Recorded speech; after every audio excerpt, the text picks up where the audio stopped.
আসসালামু আলাইকুম। দেশ বিদেশ টিভি থেকে হুসেন বলছি। আমার চ্যানেলে সবাইকে স্বাগতম। ৫ আগস্ট শেখ হাসিনা ভারত চলে যাবার পর আওয়ামী লীগের সবাই একদম ছন্নছাড়া হয়ে গেছে। কেউ বিদেশ, কেউ পলাতক, কেউ আত্মগোপনে, কেউ জেলে। আওয়ামী লীগ দাঁড়াতেই পারছে না।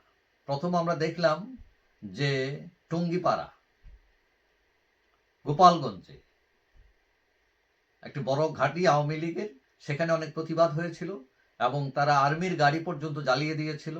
কিন্তু সেই জায়গাটা এখন একটু স্থির আছে।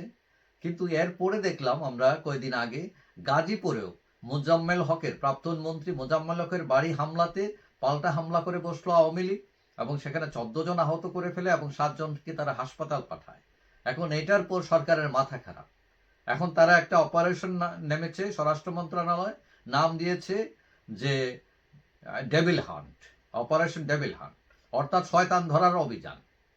এখন গতকাল রোববার প্রায় ১৩০০-কে গ্রেফতার করে এবং তার ৯০% হচ্ছে আওয়ামী লীগ। এখন আওয়ামী লীগ ৯০% ধরা মানে তাহলে তো আর এটা আওয়ামী লীগ কি শয়তানের দল হয়ে গেল কিনা? কিন্তু শয়তান তো চোখে দেখা যায় না, তো না দেখে তারা ধরলেন কি করে শয়তান? এবং এটাও মনে রাখা দরকার যে শয়তান কিন্তু একসময় ফেরেশতাদের সর্দার ছিল। এখন যাদেরকে ধরছেন আপনারা বলছেন শয়তান, তারা কি ফেরেশতা ছিল আগে?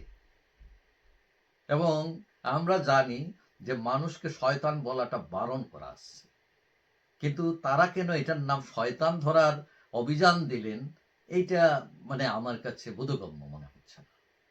তারা বলছেন চিরুনি অভিযান, এবং সেখানে যেভাবে ধরা হচ্ছে, এখানে মানবাধিকার লঙ্ঘনের প্রশ্ন উঠেছে।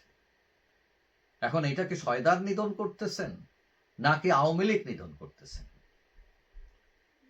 তবে সন্ত্রাসী বা দেশদ্রোহী কেউ যদি হয়, তার কোনো দল নাই।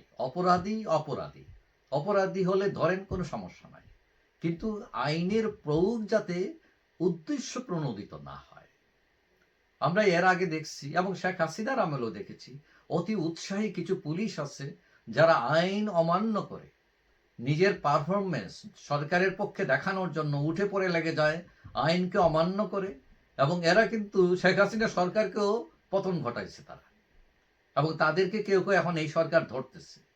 তো এইরকম যদি এখনো কেউ করে আইন শৃঙ্খলা রক্ষাকারীর বাহিনী, পরবর্তী সরকার এসে যে এদেরকে পাল্টা ধরবে না, এইটারও তো নিশ্চয়তা নাই। সুতরাং আইন শৃঙ্খলা রক্ষাকারী বাহিনী যারা চাকরি করেন, তাদেরও এটা মাথায় রাখা দরকার যে আইন অমান্য হচ্ছে কিনা, তারা করছেন কিনা, এবং করলে আগামীতে তারাও আইনের আওতায় আসতে পারেন, এইটা যাতে মাথায় রেখে আইনকে যাতে যথার্থ অবস্থায় রেখে কার্যকর করতে পারেন, সেটাই ভাবা উচিত।